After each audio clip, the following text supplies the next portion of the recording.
And right across New South Wales and Queensland, right across Rugby League territory, welcome to the Sunday Sin Bin. Before we go to the boys, let's have a look at the scores that bring us into this round of the NRL. South 35, Broncos 6, Manly 13, Warriors 12, Panthers 30, Raiders 10. 3 tries for Mr. David Fafita as the Gold Coast beat the Knights 42-16. Storm 52, Dogs 18. Roosters 26 just came back late and absolutely gave it to the Sharks 18. Today we've got Tigers, Cowboys. We've got Para and Dragons coming up as well. Taking from that, Para have now won 5 games. From 5, Para just might join them tonight. We will wait to see what happens there. Bulldogs are still winless. Now, what do we got coming up the show today? We've got some great things. We're going to talk about Craig Fitzgibbon. Is he off to coach the Sharks? We'll talk about that. We'll pay tribute to the great Tommy Raudonikis and have some fun things too. Maroon Confidential returns. Paul Kent, good morning to you. Well, good afternoon, Anthony. Good afternoon, I beg your pardon. We don't want to start getting on you too early in the day. But, No, that's okay. It's a bit later in the day than you clearly thought it was. So, good afternoon to you. I can't wait for Maroon Confidential. I've seen you working away furiously over there on the phone, making all your calls, making sure you're dotting all your I's and crossing your T's. You don't want to ever get sued for saying something that's wrong, so good luck with it. Hang on a second. I don't know what you think. There's a chance I could get sued. I'll just dump the whole thing. It's not that important. And Hoops, welcome to you. Afternoon, Anthony. Cracking round 5. And, Maroon Confidential, very excited to see what you bring to the table. Is Victor the Vessel involved in Maroon Confidential later on? No, but I did, just to give a little sweetener, a little taste, I did spot not Victor the Vessel, but Victor the Inflictor down there at Bondi Gusto Coffee Shop having a coffee. Victor Radley. Victor Radley was down there, yeah. Well, there's the best you've got, so... Well, how yeah. are you going to improve from there? Well, I mean, no, believe it or not, I can improve. I've even got an unspotted. Not spotted. I've even got a not spotted. Gordy Tallis in the Gorden Tallis studio in Brisbane. Hello. Good afternoon, Anthony. Good afternoon, boys. How are we? Fantastic. Well, boys, a big weekend of rugby league. What have you been up to? Obviously, your Titans won yesterday, Gordy. Yeah, they did. I was on the sideline for Fox. It was a good performance. Obviously, after the Raiders, they struggled to score points, but yesterday they jumped off to an early lead. David Fafita was absolutely outstanding, but the Knights are undermanned. You know, the Knights, it would have been a great club victory for them with all their injuries, and plus they had the tragedy too of the Harold Matthews kid too on, I think, late Friday. So it was a tough day for Newcastle, but hopefully they bounce back next week. All right, we might come back and talk more about that Harold Matthews situation there. But, boys, let's start off with some of these results. We've given you the results. Now, the Roosters 26 have defeated the Sharks 18. Boys, I don't want to say the ease, but the force in which they come back late in that game. They were down 18-4, and they've dug out another, just some gold from Sam Walker through some beautiful passes at the back end of that game, Paul. Yeah, he did, but I think it's important here for a number of reasons not to focus entirely on Sam Walker. I understand why he's the headline moment, but the really telling thing for me out of that game was the Roosters never say die. They had opportunities to throw the flag up and say, you know what, let's just keep our reserves in stock for next week, but they didn't. At 18-4, you could have forgiven them for just coasting through at full time and resettling and coming back for next week or regrouping for next week. But they dug in. They showed why they're a champion club. And they dug in. They came back and they won a game that really didn't have a right to win. Cronulla were very, very good for 60 minutes. But again, this is Cronulla's problem. They just can't put full 80-minute games together. And Johnny Morris, I felt a bit for him because he finally looked like he was going to get that top 8 victory. And with 20 minutes to go, 18-4 ahead, they let in 3 late tries and lost the game. We do see Hoops give the Sharkies a lot of love around here, and they probably deserve it. Having said that, in the last 3 weeks, they've been thrashed. Well, they've been thrashed once, and they surrendered a big lead last night. Yeah, look, we've seen Cronulla plenty of times over the course of the last 18 months put strong performances together, but they're always against teams that aren't in the top 8 or haven't been inside the top 8, 2019 or 2020. So as much as they've been able to make the finals both of those years, their Achilles heel is that against the better sides, they're being beaten. And so that's why we see headline news today that in all likelihood, it looks as though the Cronulla Sharks will be doing a deal with Craig Fitzgibbon to land there and take over as the head coach for 2022 and beyond.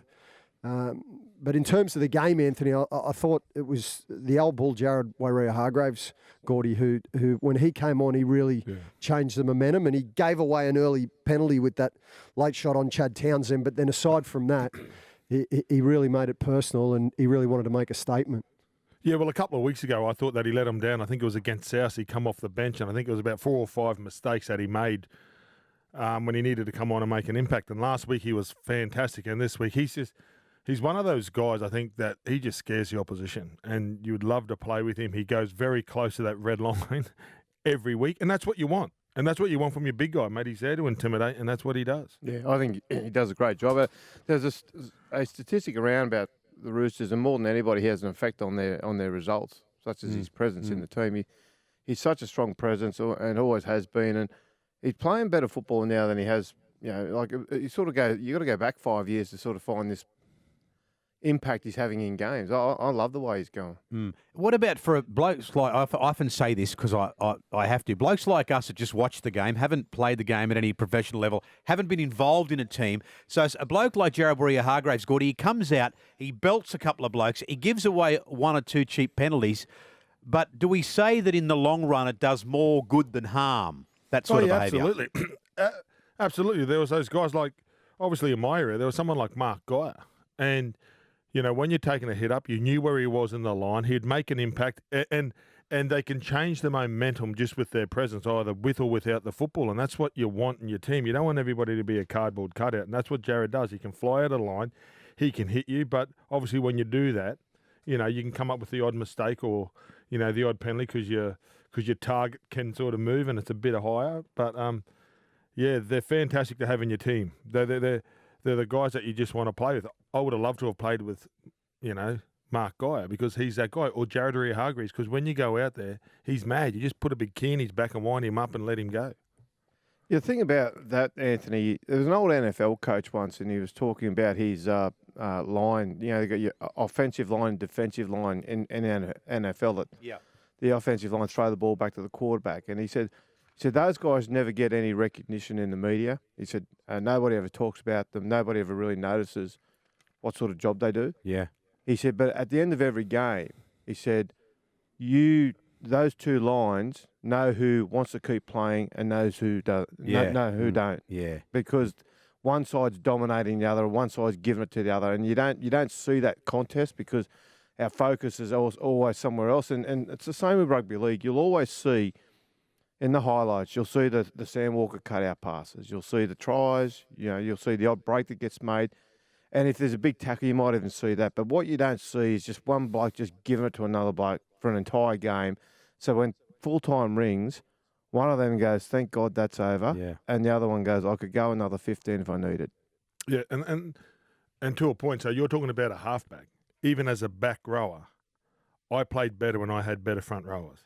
So I had Glenn Lazarus, Petro Civoniceva and Shane Webke. The platform that they would lay for me was unbelievable. It just made my run easier. I would love to know what halfback could play. And Brisbane, they had, you know, one of the greatest sides in history, and they couldn't win until they got a Glenn Lazarus there.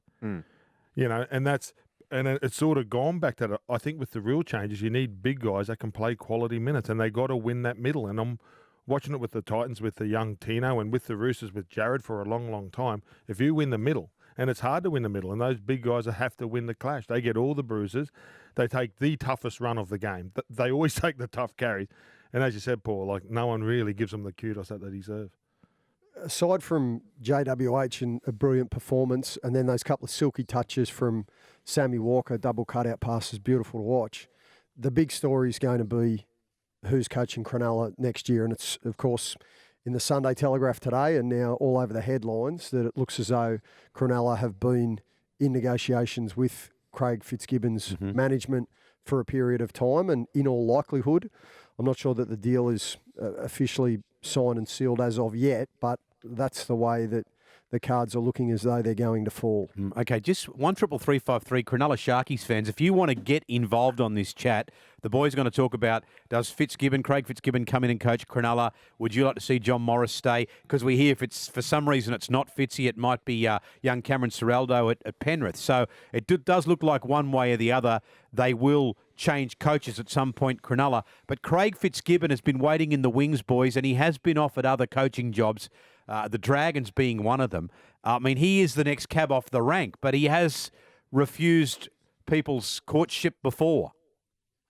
Yeah, he has. Look, but he was wooed by the Dragons last year, and he made a promise to the Roosters that he would see out his contract. So that's why it was bad timing. And if it was this season, maybe he would look at the Dragons. I think Cronulla are a really good starting spot for a new coach to come into the job, because fact is, whenever a coach takes a new job, 99 times out of 100, he's replacing a sack coach who's leading a club that's not performing. So you've got some work there to do. Cronulla, from that point of view, are in pretty good shape. For to come in as a replacement coach, they're in pretty good shape compared to... Great shape. Yeah, for instance, where like Anthony Griffin is when he took over, or where Michael Maguire took over West Tigers, and they had a lot of work to do. Look at where Trent Barrett's walked into this year and the work he's got ahead of him. Trent Barrett's got 3 or 4 years work ahead of him just to start getting squares as in a 50-50 team with wins and losses. And that's how long it's going to take him. Whereas if you go into Cronulla right now, you're taking over a team, or you're going to assume a team that made the semis last year, that are there or thereabouts this year. Have got a level of toughness in them. They've got a little bit of issues here and there with their salary cap. But overall, they're in pretty good shape. And Craig Fitzgibbon, I remember you go back to the days when Craig Bellamy was offered West Tigers, and he knocked it back because he thought, for my first job, it's the wrong job, because too many coaches are so desperate to get the start that they'll take a job and they can't fix what needs to be fixed in the time that they've got. Well, sometimes they're still learning on the job, which is really dangerous, and they don't do it. So therefore, they're basically tarnished from that point on. You go into Cronulla, you're going to be in pretty good shape, and I think that's a really good starting spot for Craig Fitzgibbon. The fact that his father coached there in the late 80s, early 90s as well is also, I think, a nice touch. Okay, 133353. A couple of the Cronulla fans are wanting to call through and have their say on Craig Fitzgibbon and on John Bomber Morris, who we love and respect around here as well. But I suppose the other thing is too, Hoops, for somebody like Fitzy, and for a club like the Roosters, where he comes from, who have a multitude of talent and players that they have to let go to keep under the salary cap, he might be, a magnet for good quality players to follow him over there.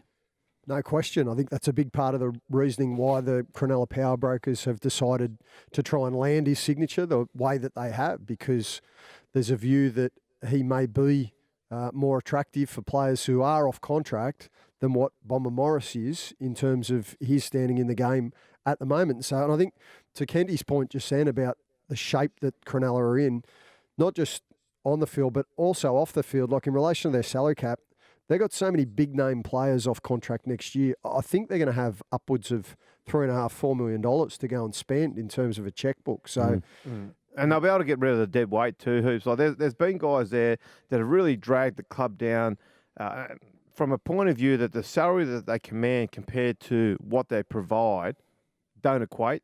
And because of that, Cronulla, I think, have been batting overs for some time now. You've probably got to go back to their premiership year to find the last time that basically they were getting full value for money out of their salary cap. I think whoever the new coach is, he'll want to get in there soon. He'll want to start making some decisions. And to Hoops' point, one of the real attractions about Craig Fitzgibbon is he's seen as a coach that players will gravitate towards. And and I said this before about Johnny, and I say this respectfully because everyone that knows John Morris admires the man and admires the job he does.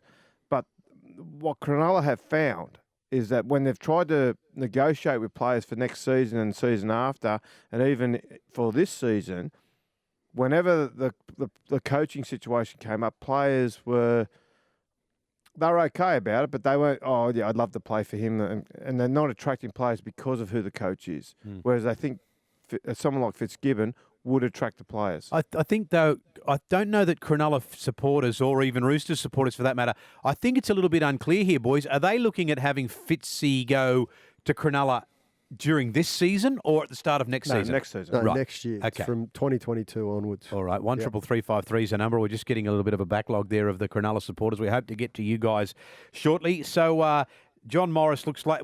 I thought I did read somewhere earlier in the week, though, there may be some interest in Bomber maybe doing a coaching role at another club. Have you got any details on that, boys? Or I'd imagine that, or is that just a rumour at the moment? Certainly he'd have a lot to offer still, Hoops. Yeah, there's been some talk. I mean, look, you look at that game last night, and as much as defensively, in the second half when the game was in the balance, the Sharks came up with some hard decisions. Wade Graham had been taken off with an HIA. Josh Dugan had been taken off with an HIA. So they were down to 15 players as it was. And it had been a brave performance. I thought the attacking move to kick to Daniel Tupou, right, and have Daniel Tupou coming back rather than giving the ball to Teddy and then Tupou has a second carry, that shows that Bomber's clearly got what it takes as an NRL head coach, and he can design smart ploys to try and upset the opposition's rhythm. Defensively, they have still got a few issues. And so, as a result, look, I'm sure if he's not at Cronulla, that in all likelihood he probably will be able to bob up somewhere else because he's shown enough in what he's already done with the Sharks. Look, he'll get a start. And there's also a feeling that another few years as an assistant somewhere, let's remember, he was thrown into the job because Very Shane young. Flanagan, young, and he still hadn't really completed his apprenticeship because Shane Flanagan was banned by the NRL. Cronulla didn't really have a lot of options at the time, so they gave it to him as an interim role, and he was doing well enough that they thought, well, let's just see how he goes. But I still think Johnny Morris is a coach who is still learning, and as I said, it's vital when you get into that role, you know what you're going to do. And a lot of times you see guys come into the job who are still learning as they go. And so what they do is they'll make a decision and 3 weeks later they'll change to another decision. Then a month after that, they'll go back to their first decision and they swap and change too much. And what that does is it creates an insecurity in the playing group. The players are the first to sniff a fraud. And if they think the coach doesn't know what he's talking about or is not certain in what he's trying to teach them, then they won't buy in. And they're the first guys that smell it. And if that's happening, then it's very hard to get the playing group back. And that's going to be that's the issue. So I'm all for coaches going away. And David Waite used to say to young footballers coming through, mate, for every week you spend in reserve grades, another year you're going to add to your career at the end of it in first grade because you're learning the basics. You can learn. He always used to impress upon young players, don't be in too much of a hurry to get to first grade because sometimes you get there too early and you haven't got the proper schooling. It's the same with coaching. Boys, look at the Sharkies players off contract at the end of the season. Josh Dugan, Moen Hiroti, Sean Johnson, Will Kennedy. He's a good player, isn't he, Will I Kennedy? think he's re-signed, mate. Okay. So I don't know where you got that list from. Nene McDonald. I got it out of the Little Bay Bugle this morning on the way to work. Be highly accurate then. Nene McDonald, Billy Magoulis, Matty Moylan, Kyle Patterson. Toby Rudolph's still off contract. He is, mate. The big ones, right, Yep. are Rudolph, Aaron Woods, Matt Moylan, Josh Dugan, Sean Johnson. Right there, you got about, I think it's about 3 mil, Right. roughly. Okay. So there you go. You'll have a little bit of money to spend. Well, boys, we might take a break because we've got to clean the decks here because at 1:30, a guest's coming on way, way above your pay grade, Hoops. So you might want to duck out and get a coffee. That's right. The boss of the NRL, Peter Volandi's. Just an outpour of emotion from rugby league people of both sides of the border. Paul, you knew him well. Let me start off. I wanted to ask you about this. He obviously has a close association with John Singleton. Can you talk me through, question on the spot, how he come to go from West to Newtown? Obviously, Singo played a part in that, but still it would seem to be a big move back in that time. There's a couple of versions. I don't know whether I should tell all the versions. Look, Newtown were a team coming through at the time. They thought they had young kids who were going to be something one day, and they thought they had the skeletons of a pretty good team, but they really lacked leadership. Warren Ryan was in his first stint as a head coach and obviously was making waves there, was teaching a game of rugby league that is now the blueprint for the way every team plays. But back then it was revolutionary, and he was having a lot of success with unfashionable teams because of his great coaching. But the one thing that hadn't been really impressed upon the players was how to win. That they gave up a little bit at different times. They didn't know how to win. So Tommy was identified as West were breaking up, where Manly came in and ravaged them, taking Doherty and Donnelly and Les Boyd and there's one more thing. Ray Brown went. So 3 of them went. So that the West were breaking up. So Singo, I'll tell the story. Look, Singo was interested in getting Tommy over. He was a benefactor of the club. So Steve Bowden, who was at the club, spoke, and they organised to get Tommy over for a meeting to sit down and say, okay, we want you to come and play for us. So Tommy was asked to come around to Singo's house, and the way it was told to me is Singo was married to Belinda Green at the time, who's Miss Australia, literally was Miss Australia. And she's answered the phone, the door in this little green slip of a thing. And after that, it was sold. Tommy was coming to Newtown. So they took him through to the room, back of the house, and sat down. Singo and Steve Bowden convinced him to come to Newtown. And I wrote this story yesterday, which I hadn't heard before, which was in his early start at Newtown. 4 games in, they were playing Parramatta, and Parramatta Ray Price and Arthur Beetson, Mick Cronin, Jeff Gerard, Ron Hilditch, all played for Australia. Sterling was in the side. He was in his first full season. Eric Growth was in the side. They'd still yet to play for Australia, but obviously we're going to go and have great careers. And Tommy was there for the Jets as the only Australian player in the team at the time. They had a couple of blokes who'd done a little bit of rep football here and there, but they weren't a big side. And what happened was at half-time, Tommy had this big gash in the top of his head, and the blood was coming out of it that quickly. It was bubbling out of his head, and it's spilling down. It's matting up his hair and spilling down his face. And once they got in the dressing room, Parramatta, I think, were leading 12-9 at the time. They got in the dressing room, and the doctors come over with the needle and the sewing kit to try and sew it up and try and stop it bleeding. And Tommy pushed him away and told him, in Tommy's words, leave me alone.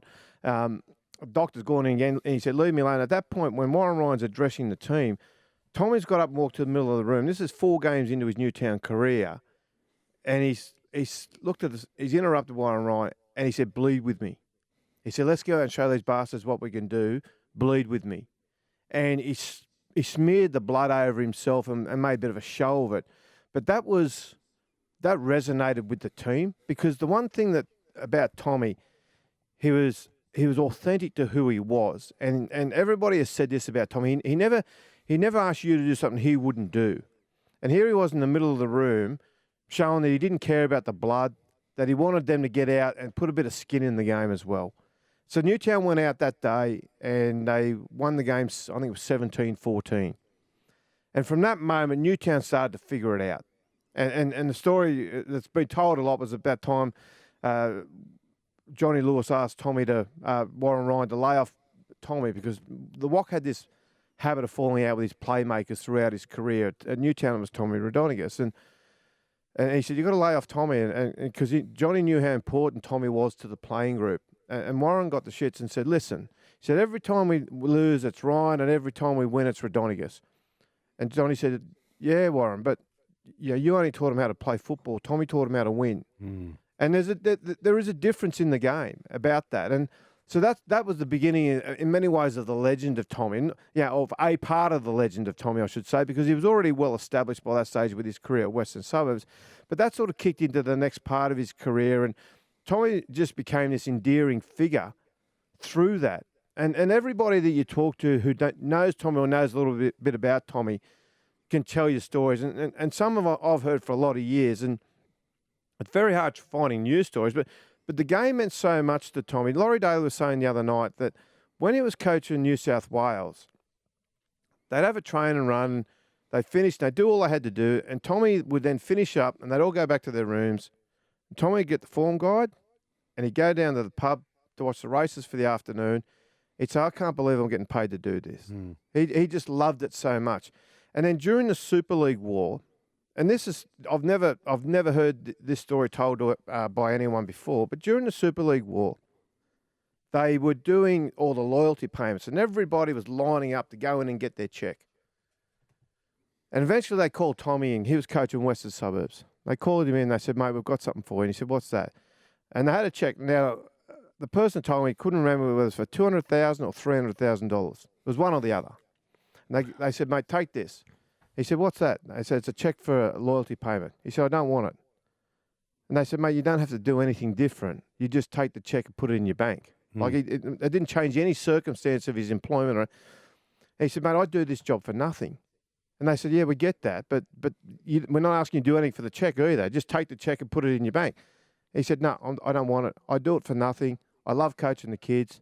This is what I'm about. I don't want the money. So he knocked it back. Amazing. He's the only bloke in the game that knocked it back. Everybody else was holding out for more. Some went back for seconds. Yeah. And here's Tommy, and that's how genuine he was. When he said he would do it for nothing, he did it for nothing. He was on bugger all at Western Suburbs when he was coaching there. Like they couldn't. One of the attractions for them to have him as coach was he was willing to do it for $6. He didn't want a lot of money there. They couldn't afford it. They were going broke at the time, which is why they had to amalgamate with the Tigers after the Super League War. And that's the authenticity of the guy that we almost take for granted, that we just assume that everybody's got that, but he actually lived it. Most of us think we'd like to do something for nothing. But if someone put a check here for $200,000 to go and do exactly the same thing, like, look at you, Anthony, you're starting to lick your lips. No, I'll be honest, mate. I wouldn't do it for nothing. No, if somebody offered me $300, I'd take it. Yeah. And that's him. And there's so many stories about that he does. Like, he tells the story about the time when he was a baby, and he got his mum put him to bed one night, and his father said, "What's wrong with Tommy?" And she said, "I don't know." He said, "He's hungry." He said, because he was crying and whinging, and he said he's hungry. And she said, "No, he's just been fed." Anyway, he cried and whinged all night, and then finally, when they went and checked on him because he wouldn't stop complaining or wouldn't stop crying, they found that his mother had put the nappy on in the dark, and she put the needle straight through his skin. Ooh. So that's why he's crying. But the bit about that I love is Tommy says, and he's a baby, he says, "I like to think that's the last time I ever cried through pain." Wow. Because he was authentically tough, and more than he was tough, he was fearless. That's the thing I think gets overlooked. He didn't care who you were, how big you were. He's like the little chihuahua in the fight. He didn't see size. He had no mirrors at his place. No, he did not see size. Like that. Like all the footage that come up, like Ray Price, they said that he was Parramatta's gauge. When he left, they didn't win any more comps, and I've heard you talk about that before. He's the one that started fighting Tommy. He's the one that went after, and he knew that he had to get Tommy. And Tommy just gets on the ground, and he just starts laying into him. And Ray Price went backwards a little bit. That's how tough Tommy is, you know. And Tommy, I don't know all the stories, but I just know Origin because of him and Arthur. I think Tommy is loved by Queenslanders, and it's very, very. I think it's difficult how we build up this hatred, and it's state versus state, mate versus mate. But Tommy is loved by Queenslanders, and I don't know whether it's because he came up here and he coached Ipswich or whatever. But you know, wherever Tommy would be in Queensland, you know, he'd get a great reception because he was genuine, Gorden. Yeah. And Tommy was the sort of guy you'd sit and have a beer with, and if you liked the company, it didn't matter who was in the group. And I say this respectfully, but often I remember being out one night, I'll also say this quickly, but Tommy and a few of the media guys from Trbojevic, where he was working at the time and whatnot, he got a phone call from an ex-New South Wales player who he knew. "Oh, mate, what are you doing?" They're all out having a beer wherever they were elsewhere in Brisbane. It was the night before an Origin game. And people were going, the Blues were going, "Where's Tommy? Get him here, get him here." Now, he was across town at another pub with us. And he sat and listened. He said, "Yeah, right." And he said, "No, what, mate? I'm here with some pretty good blokes, so I might just stay here." Most ex-players would be out like a scalded cat. You know what I mean? Leave the journos behind and go, yeah. But he was happy in the company he was at because the airs and graces and all that rubbish that a lot of people find important, he really didn't care about. All he cared about was were you a good bloke or not. So this is why... This is the part that what I'm trying to dig into, mate. Now, he would have been at West's when Boyd and Ray Brown and maybe John Doherty, I think, defected to Manly. So they defected to Manly. He would have been there at West, Tommy Raudonikis, saying, we're going to give it to these blokes. They're No, traders. he went to Newtown the same year. Oh, it was the same year. 79. Right. They were all at West in 79. And they took and off. in 1980, they went to Manly, Right. and Tommy was at Newtown. I think West won not that anyone cares now, I think West won the minor premiership in 1980, which was quite a... No, 78. Oh, was it? Okay. 78 with Tommy as captain. Yeah. Wow. Yeah. Well, but look, what about that story? It's quite funny where Singo loves these big birds, and West won when Tommy was coaching, so it might have been 95, 96 or something like that. And he used to have those big macaws, those beautiful big parrots, and they won, and they all went out to have a beer, and Singo's got that beautiful big parrot with him, and Tommy goes, geez, I love that bird, it's this beautiful, colourful bird. Anyway, he was talking about it all. They went to a few pubs or whatever, and then Tommy was fishing at the Parramatta River, and he's with another player, and he was there, and a bloke rang up and said, oh, g'day, mate. John Singleton gave me your number. He said that you love this bird, those parrots. He goes, I can get you one for $5,000. Tommy goes, tell Singo I'll stick with the crows. All right, boys. Nice and black. We might have to wrap that up now, but we're thinking of Tommy today too, and of course his beautiful family at Seabus Super Stadium yesterday. But we need to take a break, boys, because the boss, the godfather, the head of the rugby league, Mr. Peter V'landys, joins us next as Triple M rocks the footy. The Triple M Sunday Sin Bin. Triple M rocks footy. Welcome back to the Sunday Sin Bin, and of course the scores we do always and every Sunday for Tyre Power. Huge store-wide sale. Buy 3 and get 1 free on Kumo passenger and SUV tyres. And we have a couple of games to be played today. Now the first one is the Tigers and the Cowboys at Leichhardt Oval. That is a sellout according to our friend Hoops. And then tonight, Parramatta Dragons. That's a great game. And the Dragons, I reckon they're a chance there. That should be a good game. Boys, before we go any further and discuss anything else, let's cross to the boss of the Australian Rugby League, Peter V'landys on the Sunday Sin Bin. What a get. Good afternoon, Pete. Good afternoon, Anthony. Nice to speak to you, mate. Where are you now? Do you ever get a day off? No, I'm heading out to Bankwest Stadium for the Parramatta St George game later this afternoon, Anthony. All right, we're glad to get you on, Pete. We want to go through a few things. Obviously, what's on the agenda again is the 17th team in the NRL. Can you tell us how close that is to a decision being made? Wayne Bennett's obviously made it known this week that he wants involvement, so he needs to know so he can figure out his real estate. Look, I think everyone's ahead of themselves here on the 17th team. We have to do a very diligent analysis, and we're in the process of doing that. We've always said that we wouldn't do the 17th team unless a business case stacked up. There's got to be additional revenues and additional tangible benefits to the game for us to do it. We don't have that report. We don't even have an interim report. How far away then? Look, we're looking at making a decision in June or July when all those analyses are completed, and then we'll make an informed decision. Up until then, we'll just keep saying it's got to stack up as a business case. It's got to show other tangible benefits, or we won't do it. So how does it stack up then, Pete? If you're going to have a 17th team come in, they're going to immediately qualify for the $13 million grant that each club gets in the NRL, but you don't have an extra game to sell. Look, there's plenty of ways where it stacks up, and one of them is participation. One of the great objectives of this commission is to increase participation. Every metric rounds around participation, and if we can increase participation in Queensland, and it's a heartland, we have had some competition up there in the last couple of years, and we need to counteract it. We need to keep Queensland a rugby league state. So there's a lot of other benefits other than just financial. But what we've discovered is if people participate, even if it's in tag or touch or in some way, they become fans and they become the viewers in the future when we're selling broadcast rights. Pete, if you come to June, July, if you decide that you will get another team and that team's based in Brisbane, and then we look to have the team on the field in 2023, and I know it's all ifs and maybes now, but do you think that July 21, 18 months till 2023, is that long enough to get the infrastructure in place, the marketing, the sales, the home ground, the players? Is that enough time to start an NRL franchise? Look, we believe so, and these three bidders that are competing are very, very well advanced. That they have done some substantial work, and they're very impressive in their submissions. So I don't doubt them at all that they could be up and ready by 23. To a certain extent, they could be ready within 6 to 12 months.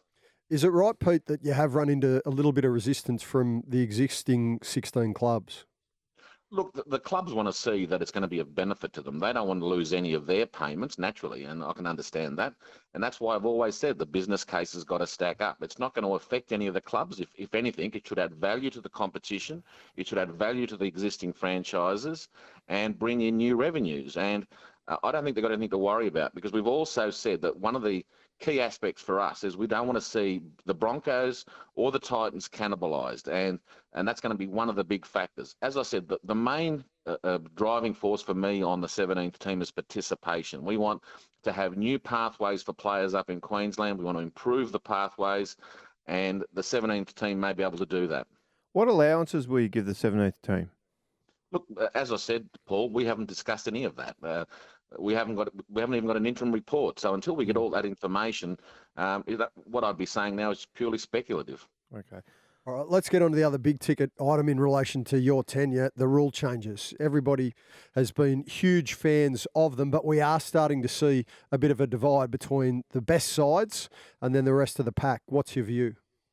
Oh, look, I think it's overhyped. I think it's exaggerated. I think that, they'll start blaming the potholes in Pitt Street soon on the new rules, because it's not the case. The bottom 8 teams after round 4 in 2019, the difference in the points was 12.4. This year it's only 8.3. Admittedly, the bottom 8, it was 13.5 in 2019, and it's 19.7 this year. So there is a small increase, but I don't think it's as bad as everyone's making it out to be. Yeah, and obviously teams have just still got to adjust too, Pete, because it looks like some teams are adjusting to the new rules and their interpretations quicker than other teams. And absolutely, and I believe that sometimes some of the rules masked elements of the teams, and the new rules certainly expose them, and they have to adapt, and I'm sure they will adapt over time.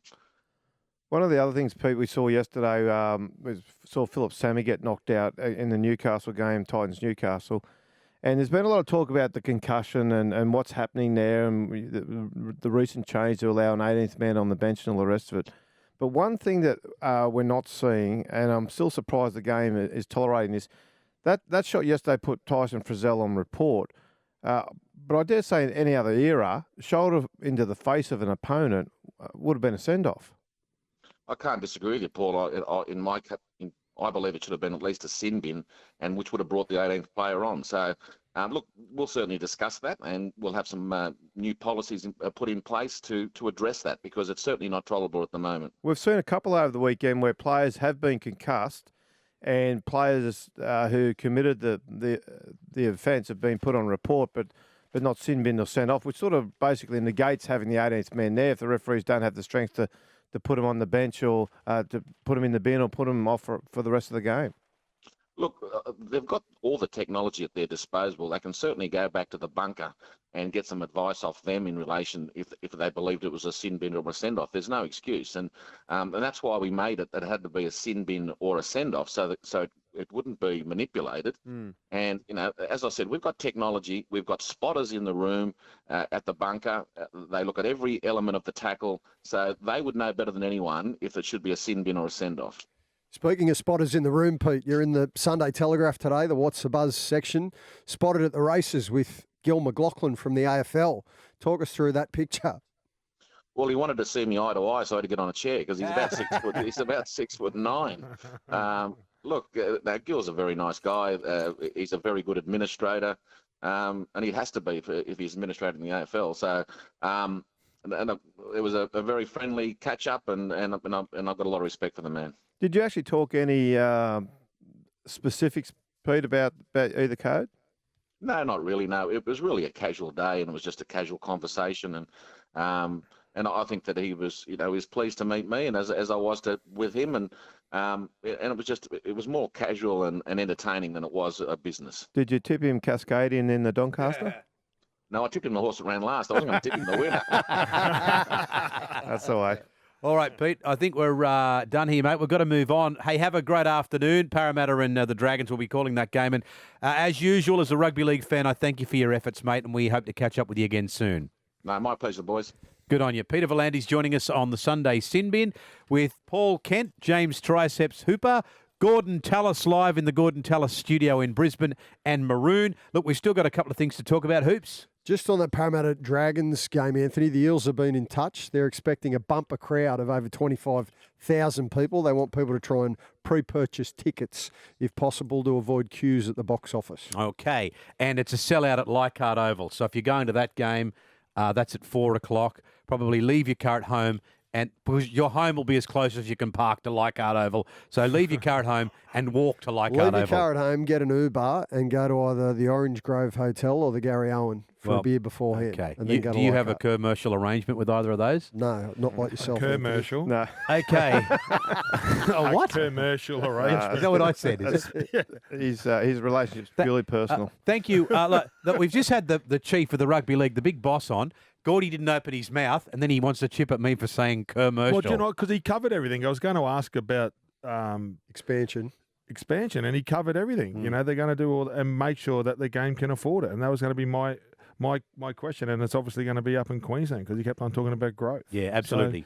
So he answered everything. Good on you, Gordy. Anthony. Good to catch up with you. Paul Kent, Hoops. We'll take a break. We'll come back. We'll talk more about the Storm, the Doggies game. The Dogs got hammered again, and we'll have a little bit of fun in the course of the afternoon. Yes, it's back. Maroon's original trivia. Better than the guy at Dick's Hotel in Balmain. This is the real deal. And it's coming up shortly at Triple M. The Triple M Sunday Sin Bin. To it, and for Tyre Power, scores so far this round with two good games to play this afternoon. So I'm just going to quickly go through them. South 35, Broncos 6, Manly 13, Warriors 12, Panthers 30, Raiders 10, Gold Coast 42, Knights 16, Storm 52, Dogs 18, Roosters 26, Sharks 18. Now, you've got some late mail on this Cowboys-Tigers game. Hoops. Yeah, a little bit of news. Joey Leilua, who was dropped a couple of weeks ago for the West Tigers, he will get his opportunity back in the NRL today. He'll start in the centres. That means Moses Mbai goes back to the interchange bench, and Richard Cheekham is the player who misses out for the Cowboys. Josh Maguire's out with an infected elbow, and Jason Tomalolo, who busted his hand at training after round 1. The talk was that he was going to play, but then we've learned in the last 24 hours that he hasn't recovered in time. Now I'm hearing all sorts of things coming out. My spies up there in North Queensland, that things aren't all rosy. Josh Maguire and Todd Payton, what are you hearing, Hoops? Is this going to be in Maroon Confidential? You're not going to go early, are you? You just cannibalise yourself. That's two you've got now. But, mate, I've got It's to going look to have to be a after good him. section. It's going to have to be. Maroon Confidential's going to be. You're just throwing these diamonds out before you even get to it. But, mate, I watch Hoops on Fox League and I go, I've got to help this kid out. If I get something, I'll help him out. In fairness to Maroon Confidential, I think you were actually the first person to float that Cronulla might have had a sneaky bid at Craig Bellamy way back over the course of the summer. So Thanks to our man Victor the Vessel up there on Redfern Street. He has got some strong mail. No, look, in relation to Josh Maguire, I think it's now widely accepted that Josh won't be staying at the Cowboys. His management's been in dialogue with the Dragons now for the last couple of weeks trying to get a deal done. I think it'll happen. Probably should happen coming up early this week. So he'll end up down at the Red V effective immediately, and the Cowboys will have to chip in a bit of his freight. All right, let's take some time out from footy and do this. Welcome to Maroon's Trivia Night. Well, this is what we've got today. We've gone back to general knowledge trivia. Don't forget your name is your buzzer today, Paul. Remember like the other week you forgot your buzzer. Yeah, I know. How come we gone early? You usually do this the second hour. Well, we're just mixing things up a little bit because, and I wasn't going to tell you why, but I'll tell you why. Because our competitors are listening. 2 rugby league talk shows, plus you guys at Fox, your guys. They're trying to, map down what we do, what our template to success is. So I said to the boys, move the furniture around a little bit today. Well, it's funny you say that because we know you are a trivia master, but Hoops and I actually had a night out Wednesday night. Yeah. At one of the local establishments where there's trivia night going on. The Sackville? The Sackville, yeah. We're quite impressed with the trivia that was on offer there that night, Anthony. It was actually a West Tigers trivia night. Is that right? Yeah. So I've seen all that the guy, questions about Balmain, Western Suburbs, obviously memorial for Tommy Raudonikis, and then also some West Tigers questions as well. But he was a trained professional. This Was bloke he? really knew how to Right. control and hold the room. Yeah. In Well- in the competitive, like that Yeah. natural world of trivia, like, are you the lion and he's the gazelle, or how does it Yeah, work? no, Like, mate. Put it this way: I am the lobster. He is the Devon in the world of trivia. Yes. You come to Wenty or Tell you Ingleburn. what, he had a 'Cause I- huge capacity attendance. Well, Yeah. mate, you know, And had the everybody crowd was captivated. engaged. They don't- Everybody was engaged. they've got to go had somewhere great hair. because I can't fit any more in at Ingleburn or Wenty. So I'm glad that you Yeah. know he's getting a bit of the spill off. Oh, that's good. Well, I'll tell you, I'm just saying there's a bit of competition. Like I said, he great hair. Matty Johns actually was commenting about your new haircut. He Yeah. said when he saw it, he wanted to hit you with the Yonics. So Okay. Well, we haven't heard from Matt from Collaroy no, today. Matt from Colorado, he'll be in. There's no doubt. He's probably on his way to Leichhardt Oval now, where he'll probably have a couple of local beverages. Okay, all right. Well, if you please get in touch with us, Matty. We're just worried that you're not okay because we haven't heard from you. Now, as far as the prize goes today, He's gone a full hour without bagging you, so I you're know going he all right. has. I know he has, and I had contacted him this week too because I wanted to get a quote from him to make an appearance at one of my gigs. And if you are listening, Matty, I only want you to make an appearance. I don't want you to give the bloke heart surgery. So if you could take a couple of zeros off the end, we might be able to fit you in. Have we still got time for trivia, or should we take a break? All right, let's do it. Okay.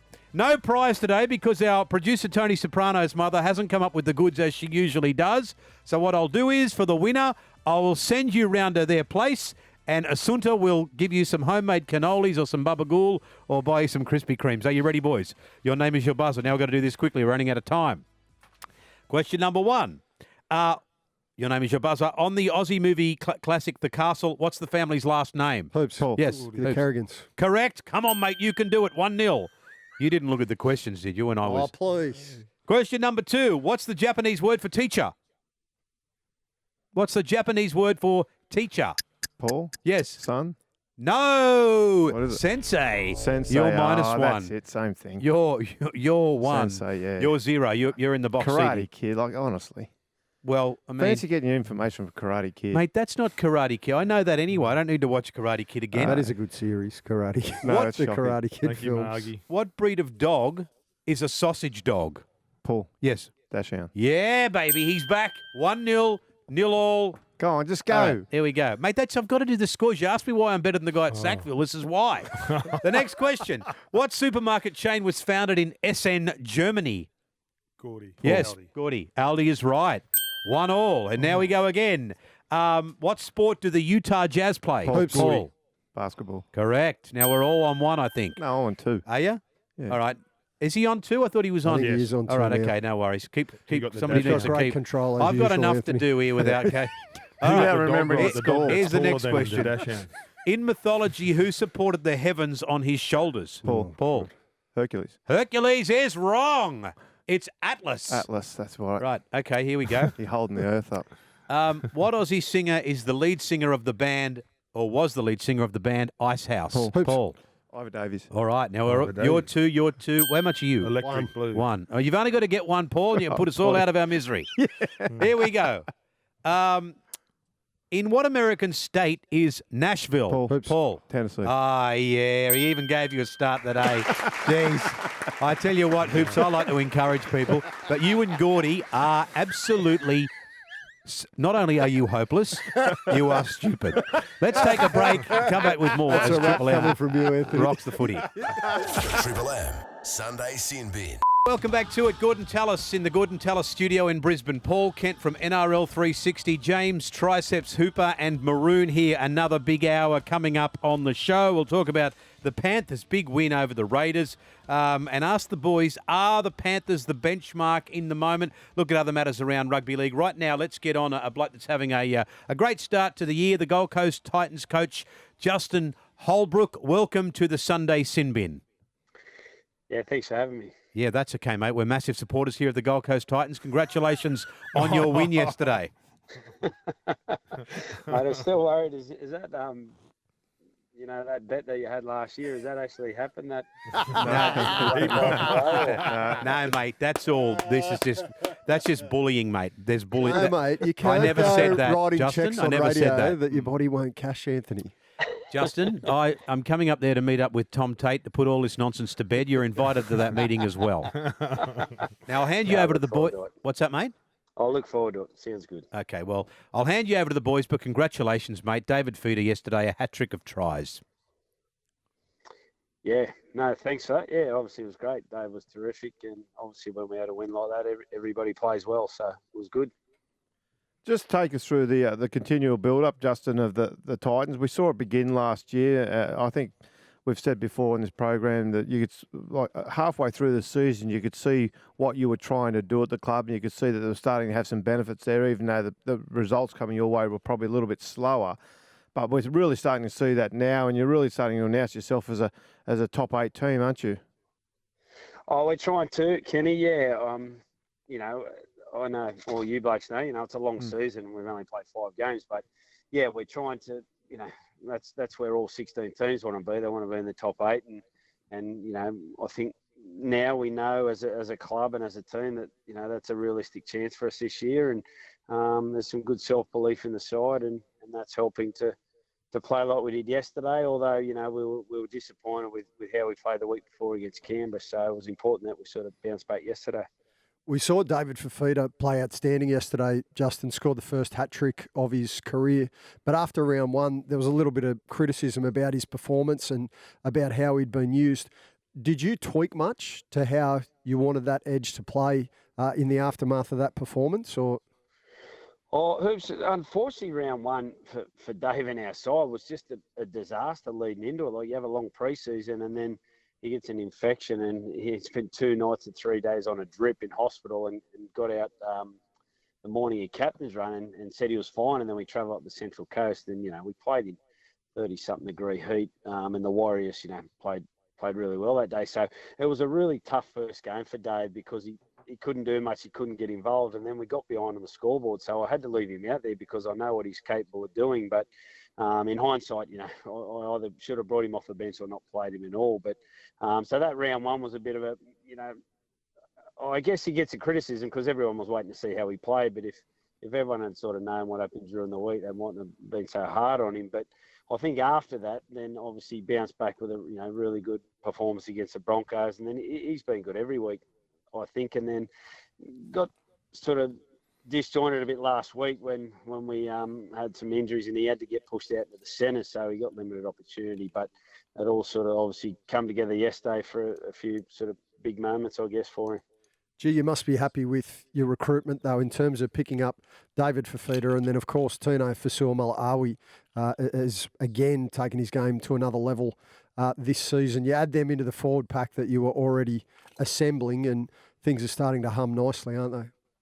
Yeah, they are. Yeah, well, you know, as Kenny said at the start, I think that what helped the way we finished the season, and then to bring those couple of guys in, and obviously I think, you know, Paddy Herbert's doing a good job for us in the outside back. So to add those quality guys into our side is obviously, you know, needed to make us stronger, and it has. And now that gives us, as I said, a sort of realistic chance, you know, of pushing for the 8. Hey, Justin, with the new rules, the 18th man, it would have been nice to use it yesterday when Philip Sami got knocked out, but obviously the rules, he has to be, put on or sent off or sin binned, is it, for the 18th man to be used? Yeah, that's right, Gordy. So it does make it difficult, and I sort of said yesterday, I think it puts pressure on referees that we don't want to put on them. You know, it definitely wasn't a sin bin or a send-off offence, but I just, in my opinion, and, you know, I'm not making the rules, but I said, when I come back from England, we discussed about the 18th man as coaches. I said, look, why don't you put a time frame on it, like 20 or 30 minutes into a game, if someone, you know, goes off and can't return, that you can use your 18th man, because I think the rules have come in, and I've heard a few people say, oh, the coaches will try and manipulate it, but no one wants to lose a winger in the 6th minute of a game. You don't plan on that, but, you know, you could possibly plan on a front rower getting their knock in the 60th minute if you meant getting a fresh bloke come on. So I think we've got to look at it because, as you said, Gordy, like, you know, we lose a winger in the 6th minute of a game, and then you're shuffling everyone. Then I had Kevin Proctor out in the centres for a while, Tyrone Peachy for a stint, and everyone's out of whack. And it does make it hard, but, you know, we've been playing that way for a long time, so we've got to get on with it. The one thing about having a time limit, though, Justin, and I reckon you could pretty much guarantee this, is that, say, for example, you did have a 20-minute time limit, that if you lost someone to a concussion in that period, you could almost guarantee that come 19 minutes, someone's going to have a bloke go out, go gangbusters playing in the middle for for 19 minutes and then say, right, mate, now's your time. You've got to get off. The alarm's just gone. We'll get you off and we'll get another bloke on. And then you get a free interchange after 20 minutes. Yeah, and that's the hard part, Kenny. That's right, and that's why it's never going to be easy to bring in. But I mean, you make sure that the head is being put on report and things like that. But it does get to like you're saying. So look, that's why I'm okay with it. I think the idea is right, or maybe even make it an outside back, or try and limit it to that, because everybody's got forwards on the interchange bench. But and then you go, okay, I'll carry an outside back, and then you don't use them, and then you start questioning, geez, why do I carry one? So it's a juggling act. Look, I don't know what the answer is. Look, we obviously dealt with it all right yesterday, which was the main thing. So at least as a game we're looking at it, I don't know what the right answer is. What about this for an old-fashioned idea? You actually start using replacements for replacements rather than tactical purposes. So if you have an injury, you've got 4 guys there that you can rotate through 8 times, but you don't use it for tactical purposes. Like, do you think the game will ever sort of get back to that, given we are seeing so many concussion replacements at the moment?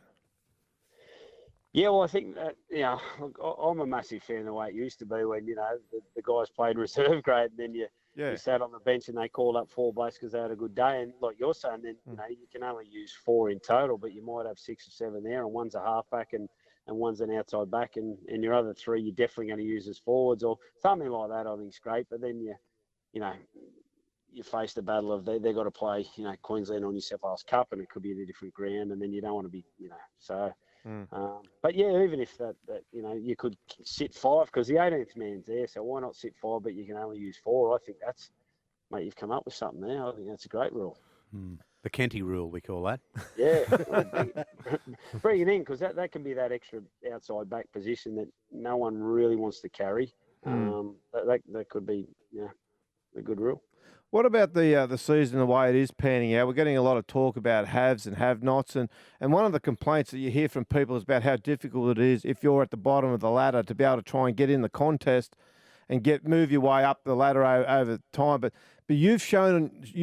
I think the Titans are a real example for other teams about going back, finding your basic footy, get the fundamentals right, and then just recruit intelligently.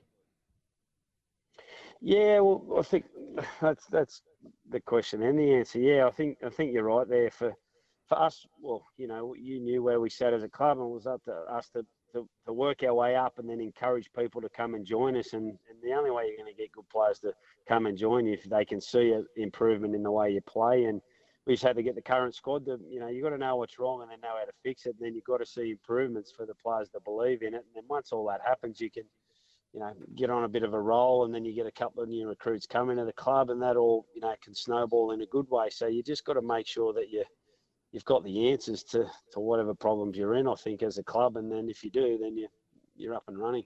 Well, you said that. You said you got to know what's wrong and know how to fix it. What was wrong at the Titans that you had to fix?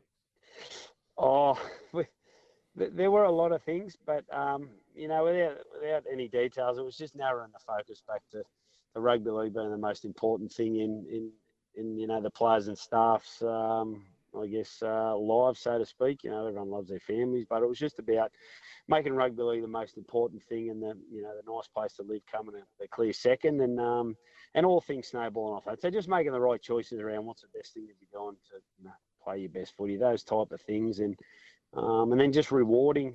People repeat what they're rewarded for, just rewarding good behaviours and good efforts on the field, and then having a group that wanted to change as well is what you need in the playing group. They've been sort of kicked around up the Gold Coast for a couple of years, so they wanted to change as well. So it's a combination of a lot of things, but it's not sort of one clear thing you had to change. There was a number of things, and I think we slowly made it happen.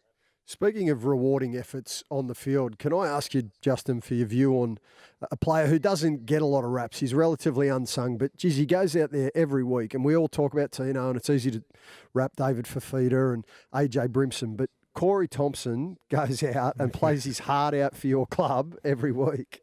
Yeah, he's just exactly what you see. He's just got that much energy and effort, and just competes for everything, and he's just such a a pleasure to coach. I just sort of thank him for being who he is. Without doing anything else, he's just a great example for anyone playing the game. That just get in and have an absolute crack, and there's a spot in the team there for you. So, and he forced his way into our starting side for round one, just purely by doing that all the time at training. And then as a coach, you love that type of stuff, and then you love seeing him get rewarded by doing some good things on the field, because how hard those guys work. So it's a good mix.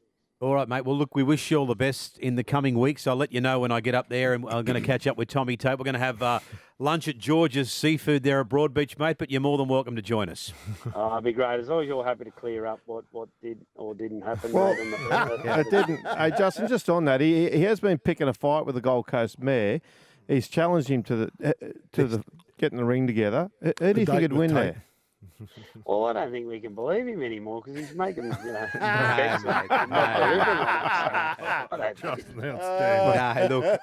one bet at a time, isn't it? One bet at a time. Well, as long as I actually make the bet myself, Justin, I don't mind. But, mate, as I say, we wish you all the best in the coming weeks, mate, and thanks for taking the time today. Okay, thanks for having us. Good on you, mate. Justin Holbrook, the coach of the Gold Coast Titans, joining us. He's a wake up to you. They all listen to He is. Hey? I mean, he's a lovely bloke. I just didn't want to point out while he was on the phone, though. But, I mean, I just have to... Here we go. Now wait for him to hang up and give it to him. Then stick him the shiv. Look at you. You're just too good. Still No, on the end of that, I'm not on going to give line. him the shiv, but I'm just saying, like, Gordy, you're involved with the Titans. What about the draw? They started off with the Warriors. No, in the fair dinkum department. Here we go. mate. Let's go. Up till You round wait until he's gone. Up till round 10, you've had the Warriors, then you've had the Broncos, then the Cowboys, then you had a hard game in the Raiders, then you got the Knights with a dozen injured players, And then we got Manly. then South. you get the Broncos again and the Tigers. South, then Broncos, and I don't know who after that. Probably the Tigers. I mean, who wrote this draw? Tom Tate wrote The draw. NRL. Well, mate, you need to speak to someone at the NRL, because this draw favours the Gold Coast Titans, What a who surprise. everybody What says... a surprise. You waited till we had what their about coach you? off the phone. Yeah, I He's don't- no longer here to defend himself, and now you want to put the slipper Well, in. it's like vital. It seems vital that we've got to have a team on the Gold Coast. We've had that many cracks at it, and they've finally got a good team. With, as I've said, a sweet run at the draw. But yesterday, What do you mean? Beautiful, We will play the same amount of teams as South. beautiful. And we'll. Okay, and- all right. I'm just And making at the end of the year, we'll play Penrith and Storm and the Raiders again and Parramatta, and we'll play them all in a row. And we'll have a tough 6 or 8 weeks. yeah.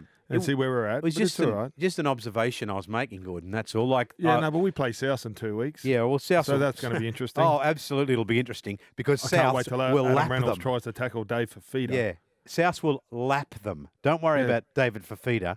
All right, South will Please. lap Did you, them. hey, who tackles better, Frizzell or little Adam Reynolds? And he got douched up yesterday too. So just relaxed, Yeah, Anthony. okay. It's not really apples for apples, though. No, that's right. No, it's not. But I tell you what, he's on the same footy field. That's the good thing about rugby league.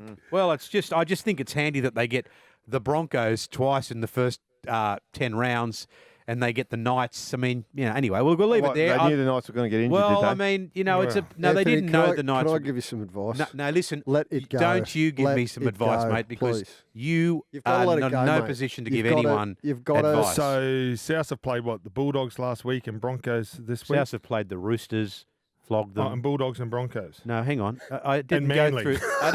I'm only trying to make an observation, mate. All right. And the only time- South have and you also played Storm and they Melbourne. beat ya. South have also So played you- Melbourne, right? Anyway, I was just making an Yeah, and they observation. beat ya. The other observation I wanted to make, but they all had to have a team so bad. The Gold Coast, beautiful 30-degree day yesterday, and there's only 12,000 people there. But if that keeps you happy, let's take a break and we'll come back with more as Triple M rocks the footy.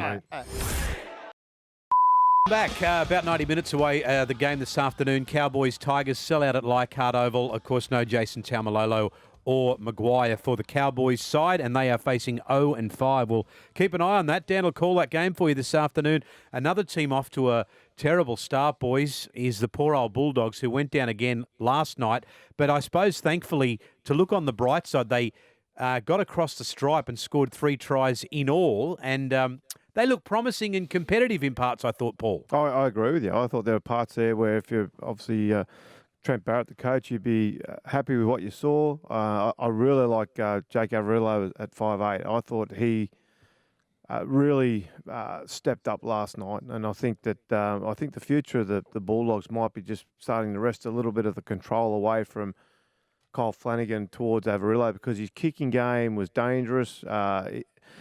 Flanagan's got this habit of just putting these little buttercup kicks up that really don't do much. They don't get high enough to get his team time to get under them. They're not in a position that's going to challenge the kick receiver, and they just seem to be kicked for a kick's sake. Whereas Averillo, he put up a couple last night. They were pretty deadly. We saw Pappenhausen spill one over the sideline because it was so perfectly placed. You could see Pappenhausen wasn't quite sure where the try line was, where the sideline was, so he didn't want to take another step, and he stuck his hands out and put himself in bad position to catch the ball, which resulted in him dropping the ball, and because it was just such a great kick. And Luke Thompson came back. He gave him a little bit starch through the middle. So there were some positive signs there for the Bulldogs. I would like to have seen how they might have fared if it wasn't Melbourne they were playing, if it was, say, middle of the table ladder rather than one of the contenders, because the chance they could have snatched the victory last night given their performance. Thompson gave him some great punch and energy when he did enter the field, and it was a shame. It sums up where the Bulldogs are at the moment. I think it is hamstring right at the very end of the game. He come up grabbing at the back of one of his legs, so fingers crossed he's not out for too long. But, yeah, look, given they hadn't scored a point for 245 minutes previously, at least they were able to generate a little bit of something. And against the Melbourne Storm, it's not easy to score 18 points. So. And, boys, Luke Thompson, we finally get – I mean, we'd love to see blokes like Luke Thompson, obviously, Joey Stimson, some blokes that are in that system that for one reason or another didn't play last year. They have got some good talent, and they got injury concerns of their own. Yeah, Luke Thompson has had a frustrating stay so far since he's been out here in Australia. Obviously, COVID hit last year. That presented its own unique set of challenges, and then he got suspended, and now it looks as though he's done his hammy as well. So it's a shame for him. But the Dogs, they'll have to regroup quickly because they're 0-5 and it's on again next week. Yeah, what about Melbourne? I mean, the start of the game there, I think they were up 18 in about 18 minutes. So are we thinking... with due respect to the Doggies, they didn't push them early. Do we think Melbourne Storm are the benchmark? I think Penrith are the benchmark. Yeah, I'd say Penrith are, but Melbourne are going to be in the contest. Melbourne are one of those sides this year. I think that they're still finding their personality a little bit without the Cameron Smith there. Harry Grant, Brandon Smith are now going to be jostling for position. Craig Bellamy's going to work that out between here and the end of the season. And how they get around, we've seen a couple of times earlier this year in games where Bellamy has spoken about the fact that they weren't able to basically close out games like they've been able to do for year after year after year because Cameron Smith was so good at it. So there's a little bit of that that they've got to learn and educate themselves on, and somebody's got to step up at some point and say, well, I'll be the guy and put it on me to do that. But they'll get there. They'll get there. And they'll get there in time for finals time. So that's I think that's all they care about. If they can make sure they finish top 4, which will be the goal. I don't think minor premiers and all that, while it'd be nice, I don't think that's a priority. I think it's just get top 4, be playing good footy once we get to the finals. With the greatest of respect to the Bulldogs, Melbourne were only playing in second and third gear last night. And to your point, Kenty, about the inclusion of Harry Grant last night and the fact that, so far Craig has been a little bit critical of them not being able to close out games, which they would have always iced had Cameron Smith been there. I think the more football that he gets out on the field, the better they're going to look in that sense. And just closing off on this one, the Doggies obviously... Matt Burton is heading to the Dogs next year, as is Josh Addo-Carr. Yes. That is a start of the recruitment. Do they still need some experience around key position hoops? The 9 comes to mind. Burton will make a big difference. 100% they're in the market for a hooker. I think they've had their eye on Brandon Smith, as a lot of clubs have, the Gold Coast included, for quite some time now. Whether or not they can figure out the right terms. Melbourne are adamant that they still want to have a like-for-like swap if they are going to release Brandon Smith for next season. Which would be hard to get. Like, how do you get a like-for-like for the cheese, Well, I know the they Leagues pitched Club. up. Give them the Leagues Club. No, they pitched up when they were trying to. The Gold Coast expressed their interest. Melbourne said we'd be happily take Tino Fasuamalawi or Mo Fodawaker. To which they said, yeah, thanks, but Yeah. So yeah, it is. There's no doubt it's going to be a challenge, but yeah, we'll wait and see how it unfolds. You always do hear this rumour in this situation, so I am not trying to put fuel on the fire, but obviously with the form of Burton and the Panthers, we are hearing that he's got cold feet. Are you hearing Is that anything? another gem you've just dropped from Maroon Confidential? I should hang on to that, shouldn't I? Mate, you're striking them all off. I know. You went and did all this groundwork, all this homework Yeah. earlier in the day and over the course of the last week, Yep. and now you're just throwing them all out there. I was even going to You're not gonna have say, a card left. I was even going to say, has Burton got his feet in a bucket of Ream hot water because he's got cold feet? Is he going to the Dogs next year? Well, he signed a contract and it's been registered with the NRL. So it would be very difficult. He was obviously fantastic for the He Panthers. can't get out of it. Look, he can't get out of it. And I'll say one thing. There's no way the Bulldogs would have an attitude to release him from Yes. it, to stay Given- Penrith, given what's happened. Yeah, given the arm wrestle that's gone on over his services this year, like they genuinely believe that at some point in the negotiation, Penrith would probably succumb and would ultimately release Matty Burton. We saw the Panthers do a swap with Dane Laurie and Paul Momirovski. They weren't able to get it done with Burton, and that's a big part of their attack for this season. The Dogs of why it has been such a struggle. And I mean, no one ever gets out of an NRL contract, do they, boys? I know, Anthony. I know. Yeah, this but one's got a little bit of yeah. spice though to it because of Penrith's refusal to let him go this year. And Burton would only be going because he's enjoyed this year so much he wants to stay. That I don't see Canterbury entertaining that much at all, to be honest. Prior to the Dylan Edwards injury, when Dylan Edwards got injured playing fullback, he couldn't crack the starting 17. So it's only because of injury, and they've shifted Stephen Crichton to fullback, and he gets an opportunity at left centre. And Edwards will be coming back at some point. Yes. All right, So boys. really, that's a bit of a strikeout for Maroon Confidential, isn't it? Well, I was just testing. Mate, I didn't want to put it under the yeah. banner of Maroon Confidential. Well, that's not what you're saying off air. Off air, you're declaring. We're going to take a break and come back with more as Triple M rocks the footy. The Triple M Sunday Sin Bin. Back at Triple M _ NRL. I've got some tweets and whatnot coming in here. We've got Kenty, we've got Triceps Hooper, we've got Gorden, Tallis and Maroon at Triple M _ NRL. Coxie is in Ropes Crossing. Hey guys, love you. Listen every week. Maroon, you are an absolute hashtag legend. I've got an idea for a competition, he says. I've got an idea for a competition because, just to paraphrase what he's saying, because you guys can't beat Kenty at our trivia game. Your trivia. Yeah. Could we do a thing called Stump the Grump where a listener calls up and goes head to head against Kenty? Could we do that? Great idea. Huh? You Really like that good idea? idea. Yeah, Stump love the it. Grump. Paul, are you up for that? Yeah, I'm up for anything. All mate. right. Who's the grump, though? You're saying I'm the grump. Well, I'm not saying it. Old mate from Ropes Crossing saying you're the Grump. Stump the Grump. Live on air next week on the station with more competitions. Triple M. Now, talking about football, Penrith and Canberra Friday night, and Penrith just way too good, running out eventual winners by 30 points to 10. Where do we think this leaves? Where do we think this leaves Canberra to start with, Paul? Licking their wounds. Yeah, I think that they thought they probably would have fared a bit better than 30 to 10 over the weekend.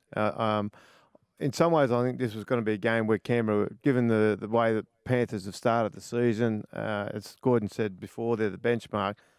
So I think Canberra went in this game thinking we'll get a pretty good idea of where we're at, and 30 to 10 is probably not where they thought they were at. So they've got a bit of work ahead. Gives them something to work towards now, but I think they went away very disappointed.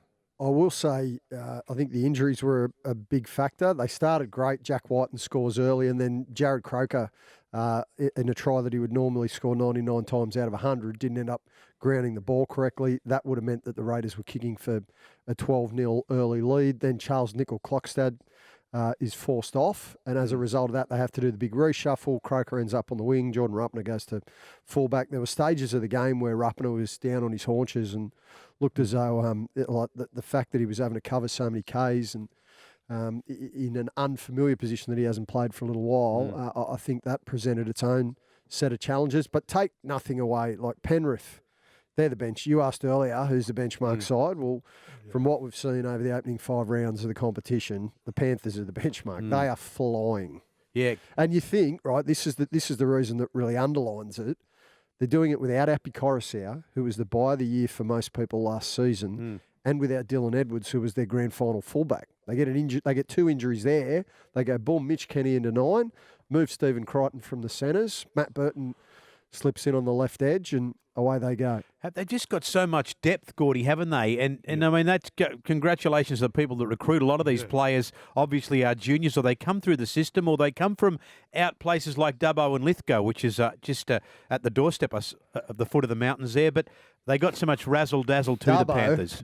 Hang on. Well, it's not. I hate to break it to you. Dubbo ain't at the foot of the No, well, hang on a second, mate. You wouldn't want to leave Penrith to go get Lithgow, yes. Lithgow is, Yes. right, okay. Yeah, Listen, mate, if we need an Uber driver in here, if we need someone to tell us where everything is, okay, if we need someone to correct us, we'll get Wendell, okay? You wouldn't want to leave Penrith there to get a bottle of milk at Dubbo. No, you wouldn't, no. But, I mean, it's better than if you're going from Bondi, let's put it that way. Could this be part of Stump the Grump? This could be. If you left Bondi in a small aircraft, in a Catalina off Rose Bay, or you drove from Penrith, who would get to Dubbo first? Oh, good. Yeah, You great go home and question. work that out, won't you? Mate, I can tell you now, Catalina, you'd rather be in a plane. Anyway, Gordon, I'm sorry to get interrupted. What did you want to say? No. Well, I just think Penrith are the most natural footy side. I think if you took away the coaches and there was a game of touch footy, they're just naturally, they're faster. They got great footwork. You know, if you look at someone like Kickow, he's changed like such a big guy on the edge, working really hard. Their kicking game, like they just do everything so well, don't they? And they look like that they're enjoying themselves. They're getting close to being cocky, not confident. You know how like when they got in the Tarpany on the side of the when they score the try and he's waiting there as a reserve. That's probably the only thing that they got to keep a lid on, because you don't want to give your opposition too much ammunition. I was a bit confused by that incident. Are they mates? Because it looked as though Stephen Crichton was sort of trying to. Yeah, it looked as though they must have had some sort of connection. They must have known one another.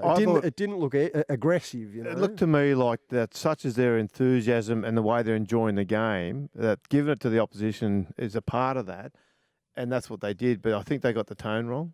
I don't think it looked as friendly and innocent as what they probably thought it was in their own heads. Yeah. And I guarantee you, the Rails will walk away and they'll have that written down somewhere. They'll be committed to memory. That and the local fans doing the Viking clap towards the end as well. Yeah, I don't mind that, mate. I don't mind. Look, that's fine, because fans pay their money, and that's a show. Yeah, I mean, like, I don't know. I actually thought that was pretty cool. I didn't like it. Why? Because they did it to take the piss, and I think that's just something that we do actually quite enjoy in the game, and it was a smart ass element from the crowd that started it, and to be fair, the crowd didn't earn it; the players did. So it's not up the crowd to steal from the Raiders and take the Mickey out of that. That's how I saw it. I thought it didn't show a lot of class. Yeah, I mean, I suppose, you know, the thing is you pay your fee, you can, if you want to go and pay your ticket, you boo who you want or whatever. But by the same token, class is earned, isn't it? Okay, well, Penrith anyway, 5 wins, no losses. Perhaps Parramatta join them tonight after they play the Dragons. We don't know yet, but certainly they are flying. As Hoops said, the Panthers on top of the ladder. The other games, of course, this round so far. Manly finally getting a win over the Warriors, 13-12, a late field goal to DCE, and by geez, he just snuck it in there with like 2 seconds to go. Even when he hits it bad, he hits it well. Yeah. It was a wobbly old kick, wasn't it? But the main thing was it went over the black We've dot. seen him do it before. We've seen him hit these ones, but they find their way. Some guys hit it as sweet as a nut, and it sails wide right. Yeah. Whereas Cherry Evans, no matter how he hits them, they tend to go straight. The other thing is too with the Warriors, who, I mean, they promised so much for this year, and they've been good as far as effort's concerned. They lose Adam Fanua-Blake for 4 months, which is a massive out. And at Central Coast Stadium, they've lost a couple of games in the last minutes, which is going to come back and bite them on the bum later in the year. Yeah, it's impossible to understate the loss of Fanua-Blake. Like, he'd been so big for them over the beginning of the season, and you could really see Friday evening that that's going to be glaring. They moved. Who'd they move into the front row? Geez, I called that game too. You've put me on the spot there. That's why I thought I'd ask you, Anthony. Harris. Harris. Obviously paid attention. Well, mate, Harris it was moved 48 into hours ago. Yeah, he's a good middle forward, but like Adam Fanua-Blake, when he's playing on the front foot, he's one of the best go forward front rowers in the game, and massive loss. Well, they had plenty of opportunities to win the game too, the Warriors. Nevertheless, they didn't get the chockies in the end. The other game, South just way too good for the Broncos on Thursday night. South 35, Broncos 6. And, of course, in that game, Gordy, the great Adam Reynolds, the first man in the modern era to kick a 2-point field goal from the other side of the 40. And talk about field goals sailing over. It just flew straight over. It was beautiful. Yeah, it went, I don't know, 5 to 10 metres over the dead ball line. He hit it so sweetly. I reckon he would have kicked it from the halfway. But, it was probably the perfect time, wasn't it? It was, just before half time, and he hit it so beautifully. And Adam Reynolds, he's keeping a torch going, and he's just concentrating on his job. And, without Cody Walker, I thought that they were going to struggle. But Benji and Adam just, kept the juggernaut ticking over. And I just love the way Latrell's playing as well. But the Broncos, they're still learning. They don't forget they were the wooden spooners last year. But each week, I think they're getting better. I know it sounds funny like they're losing, but, you can see that they're trying a little bit harder. So Kevy's got a tough job, but hopefully they get there. Man in the Broncos squad that's been in the had the red pen under him is, of course, Anthony Milford. And where will he be beyond this year? Has anyone got any thoughts on that? I reckon he'll be in England. Mm-hmm. I don't think he'll be. Yeah, it's virtually guaranteed he's not going to be at the Broncos, unless he all of a sudden has a form resurgence and they win 10 out of their next 12 games. But I think well done for Kevy for calling it, because everybody's just tiptoed for years around Milford, afraid to upset him. He's fragile. Mate, you can't say that. This is a bloke picking up $1 million a year. There's not a job in the country where you earn $1 million and there's not some pressure involved. Yeah. That's the reality that I think gets lost sometimes with NRL players earning high wages and don't want to get criticised for the lack of performance. Is there's not a job anywhere where you're getting paid $1 million a year and there's not some pressure involved, whether you're operating on brains or building rockets or whatever. And if it's to play football, it's pretty much at the lighter end. 100% Hoops. Agree wholeheartedly. Yeah, I thought of you when he said building rockets. $20,000 a week, that is, by the way. $1 million a year. We're taking them. $20,000 a week. Okay, boys, well, we might take a break and come back with more. We've got happy hour coming up after 3 o'clock. Just on the happy hour, because I don't want to spoil happy hour, because I know how much you enjoy it. But you spent all yesterday bagging Benji, who comes in and replaces me. Yeah, we've got that. All yesterday, right? Yeah. So, hang on. I've just noticed he's sitting outside too. Yeah. Anthony, I hope you're not uncomfortable. No, I'm not at all. Because you did. You spent all yesterday bagging him. Yeah.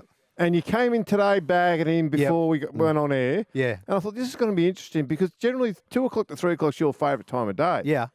But you've now got a bloke coming in who's just been at the sharp end of your really nasty thoughts for 24 hours. How are you going to handle that? Not only am I going to handle it, he's also made Maroon Confidential for something he didn't do.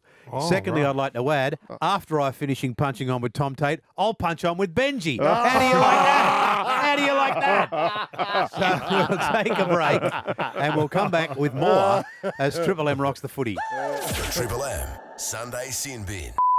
Welcome back. Of course, at 4 o'clock today, the Cowboys take on the West's Tigers, and that game is live on Triple M. Dan Ganane is your caller today for that one at 4 o'clock at the traditional home of the Tigers, Leichhardt Oval. They'll be paying tribute to Tommy Raudonikis in many ways this afternoon. So we salute all that, boys. I know you've been waiting for this. We wanted to get it on before happy hour. It's time for this. This is Maroon Confidential.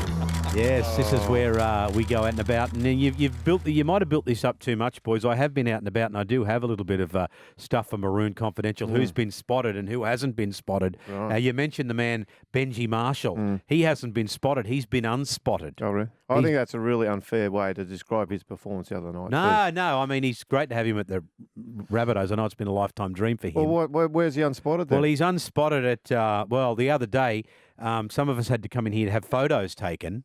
Right. We were waiting for Benji and waiting. Right. No, Benji. I said to him, well, what's the story with this bloke? He wants to be part of the Triple M crew. He does not respond to my text messages. That's the first thing. And secondly, he can't even drag his backside in here to get his photo taken. Wow. For Triple M. I mean, is he committed to the cause? Is he committed to the... Okay. Would he put What does his he have to head pick where up other your people phone? wouldn't You're put not their the feet? boss. Pardon? Why does he have to pick up your number when you're not his boss? Was I talking to you, knucklehead? I'm tipping he's not the only one who hasn't returned calls or mate. texts. Listen, mate. I never return your call. Yeah. No, I know, but I just thought because there might have been a little bit of a, as you know, I run quite a... A little bit of folding involved. No, not You thought there might be folding, something? not folding. Here Anyway. we go. See, well, you've been shopping yourself around to all these joints saying, listen, what if I bring Benji? How much more will you give me? You have, haven't you? What he does. No, I Oh, you're haven't. the I'm best. trying to help. John's boys. I've I, got I, MG, I, I've got I that. can remember talking to an ex-player.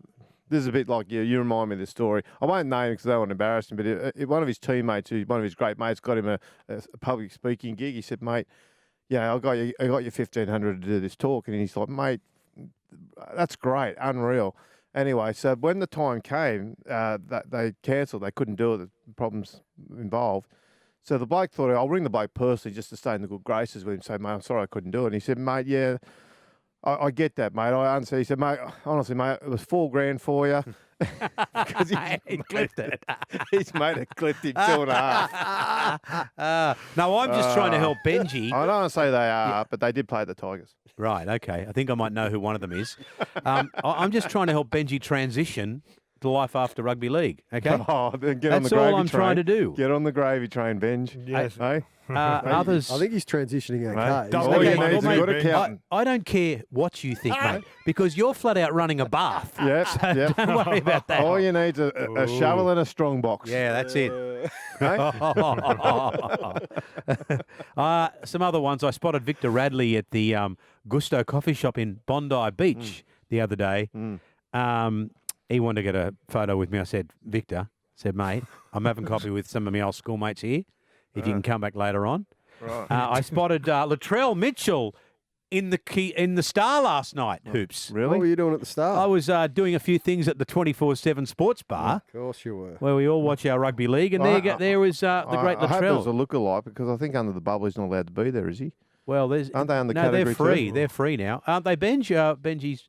Yeah, send me and Benji, know, mates. okay. So it's okay. Anyway, I'm either it was Latrell him, won't be playing this week. or it was a body You, double, Anthony. or I've just done the wrong thing by my own club. Have we got a dump button here? Is this- Can we dump this? Is it, please tell me there's something interesting in Maroon Confidential. Or have you used it a lot earlier no, in the I show? got I've it. got I a good gave one it all. for you. I've got a good one. Okay, that you go. can Throw add it in. into Yeah. Maroon Confidential. Can I just give you the last one? Benji Marshall's got a new telephone number. Right, is that right? Yeah, What is brand new it? number. Have you got it? No. Oh, well, he sent it round last. He sent it round earlier this week. Thanks, Ben. He has Talk to too. you later. He did. I got it. I got it. Yeah. Okay, well, it So- doesn't matter because I won't be bothering Mr. Marshall That's probably again. why he didn't call you back. Yeah, no. I won't be bothering him. I've filed him in with a few others that we know. He won't be receiving any more calls from me. Finally, Wendell Sailor spotted at this new sensation that's taking over Wollongong and Sydney, the silent disco. The silent disco. How's that working? Well, you walk into this Lake the Illawarra Hotel. You walk into the Illawarra Hotel. You put headphones on, and everyone else got headphones on, and you dance around in silence. So but you're all listening to the same song. Really? Yeah, Oh, and that'd be awful. we approached. That would be awful. Well, who came up with this idea? Isn't it crazy? Isn't it? Oh, mate. And Wayne, what if you wanted to Did talk? you have to something to do with this, Anthony? No, I Silent didn't. Disco? But Well, then, did Millie. no, I would. What I was going to say that he freely admitted that he was at this thing at the Illawarra Hotel, but what he didn't tell us, and after we mentioned it yesterday on air, a security guard from the Illawarra Hotel contacted us to tell us on 3 occasions Wendell had to be coaxed to put his T-shirt back on. So he got a little bit carried away with himself. But that's Maroon Confidential for today, Paul. Wow. This is where we let you go. Thank God. Then we'll catch you on NRL 360. Yes, you will. With my favourite guy on NRL 360, Ben Eichen. We'll take a break and we'll come back with Benji Marshall at Triple M. The Triple M Sunday Sin Bin. Third hour, the final hour of the sin bin for today. The scores so far this round: the Rabbitohs got off to a great start, beating the Broncos 35 points to 6 back there on Thursday night. Manly had their first win only over the Warriors, 13-12. Panthers 30, Raiders 10. Gold Coast 42, Knights 16. 3 tries for David Fafita. Storm 52, Dogs 18. Roosters 26, Sharks 18. Tigers Cowboys in about an hour's time. Para Dragons tonight. And we are now joined by the great Benji Marshall. Oh.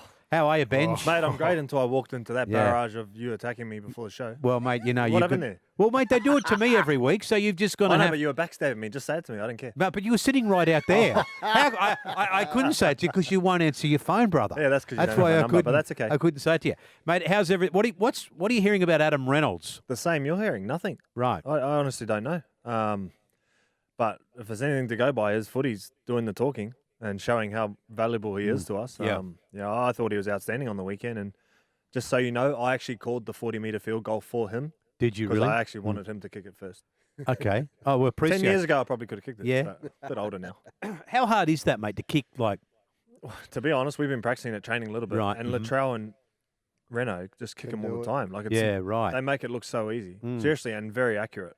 We had Chrissy Sando at South for a while, and he kicked 1 or 2 field goals Long from range. yeah, Yeah. halfway. That's not easy, but No. those blokes make it look easy. Yeah, beautiful. Just sailed over, didn't it? Mate, beauty. So you don't have any mail on what's happening there with Adam, Yeah, I read in the paper he's going Broncos and Cowboys. right? Yeah, that's where you get your info from. Yeah. Okay, That's the bugle. From Hoops. Good Jimmy Brings. The Little Bay Bugle. the little baby bugle. Yeah. What else, mate? What else is coming out of that game on Thursday night? You blokes did it pretty easy against the Broncos. Oh, I wouldn't say easy. I actually thought they played pretty well. Like a lot of people was talking about that they weren't that great, but they actually put us under a bit of pressure. I thought they competed well, and if anything, their last play options probably let them down a little bit. But in terms of their forward pack, I think their forward pack's one of the best in the competition. Wow, Like, the that's way- a massive Mate, statement. Benj. they can roll up the field, you know, and it's just if you don't get the last part of your sets right with the kick, it can put pressure on what they do defensively and they're on the back foot. And I think if they just get a little bit go their way in terms of what they do with their kicking game, that could change for them. In terms of the Broncos, mate, we were talking about Anthony Milford only 10 minutes ago. You've had a little bit to do with Anthony over the years. Uh-huh. What do you think of the future there for him? What should he do? Oh, well, it's hard because he's not playing probably as well as he can, you know. And when you start getting paid $1 million, the expectation raises, right? And everyone starts expecting you to play like that. And the thing is, he's not your guy who's going to lead you around the field. He's not your number 7. He's never going to be that guy who directs the team. He's the guy who should be if anything, put him to fullback. Move him somewhere where he just has to be a runner. Yeah. But imagine signing someone like Adam Reynolds there who could just run your team and let him be free. Because the best we ever saw of Anthony Milford, he had halves around him who could control that. He's not. You don't lose your talent and your class overnight. You lose confidence. Yeah, right. Right? And once you start becoming a halfback when you're a 5'8" or a fullback, that's a tough transition, mate. You know, not everyone can do that. So I do feel for him a bit, but he's had 4 years at $1 million. It's pretty happy days. Yeah, well said, Benj. I think the other issue for the Brisbane Broncos around what they do with Anthony Milford's $1 million a season is Katoni Staggs is off contract, and clearly they need to try and retain all of the gun players that they can. So they've offered him a really good deal, and they are telling him that he can play 5'8" if that's where he wants to play. So I think that's why That gets you in trouble, mate. Like we're talking about playing players who go good in a position in another position that they haven't played in. You know what I mean? Like, let him stay at centre. He's going great there. I'd be after Reynolds if I was exactly. I'd be You want a chasing- half. He's tailor-made, purpose-built for what they are looking for. Game Mate, manager. he could help 4 or organised- 5 teams. There's Yeah. no doubt with what he brings. I reckon he's the best kicker in the game. And as general play kicking, Yep. and goal kicker. Yep. And if you need someone to organise your team and run you around the park, mate, he's top notch. Like on the weekend, I just sat back and let him call all the plays, and I just ran off the back of it. It was so easy. Honestly, I just felt like I was back playing with Scotty Prince again. It was just like, Yeah. it was so calm. You know, and that's what he does to the team. He calms everyone down. If we are to assume that Adam moves on, where is the South Sydney Football Club? I know they have a couple of players they are transitioning into that position. Where is the progress at with that, Benji? Oh, there's a couple of young guys coming through. I haven't seen a lot of play, but from training, likewise, they go okay. Like Dean Hawkins played on the weekend. I thought he held his own. Blake Taft's a young guy coming through, but I think he's more like a 5'8/fullback.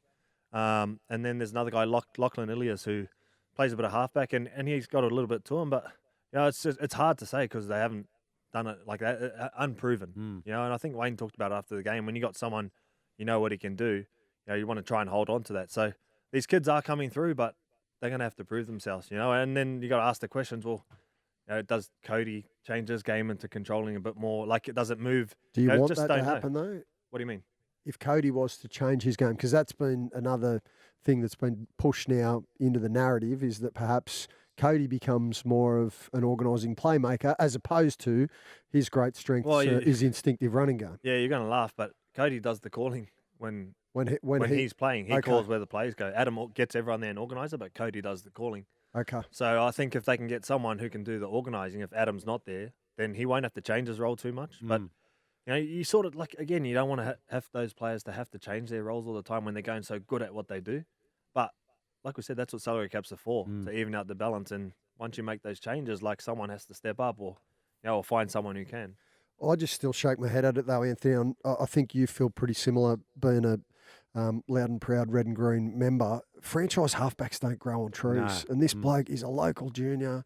He's got this great story of, having grown up a punt kick away from Redfern Oval, and all he's ever wanted to do is play for that club. And now, at this stage of his career, they're deciding that they want to go in a different direction. I understand there are restrictions and the constraints around the salary cap, but sometimes I think you just got to try and make things happen. Yeah, but can't he back himself? The bloke sitting beside you in the studio backs himself. He doesn't have a contract. It's 1 year. You go there, you back yourself. Are you talking about and me? see where it gets you. You're the longest No, serving I'm talking about timer Benji.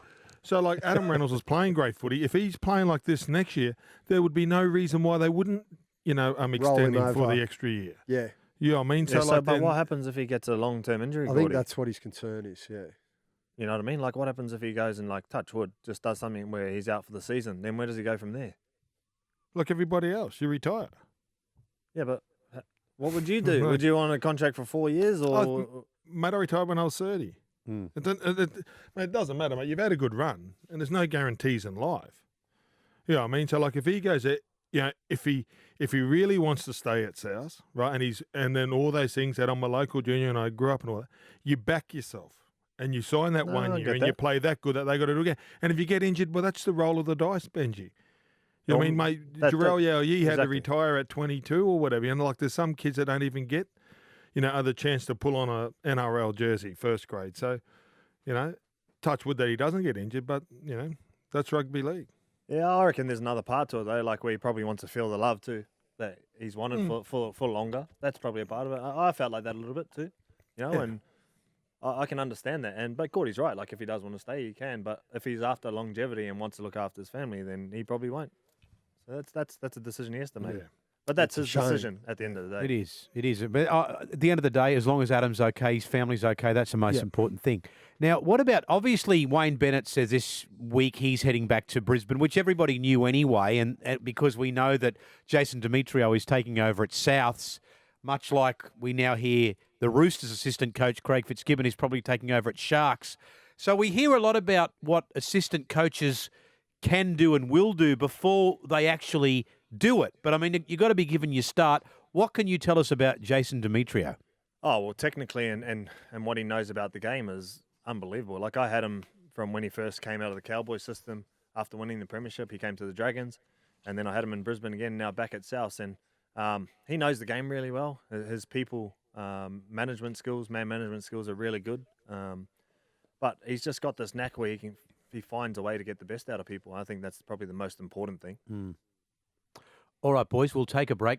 The beautiful Leichhardt Oval, we talk about it so much. You love it, Hoops. You call it the eighth wonder of the world, which might be a little bit of a exaggeration. I might have borrowed that off the great Robbie Farah when he were old teammates, Benji. Benji, what was it like playing there in front of a packed crowd for the Tigers? Oh, mate, there was no better place to play on a Sunday afternoon. Nice and sunny, people on the roofs of the houses looking over the ground, packed hill, people knocking back tinnies, yelling out to the other team, giving them a bit of grief.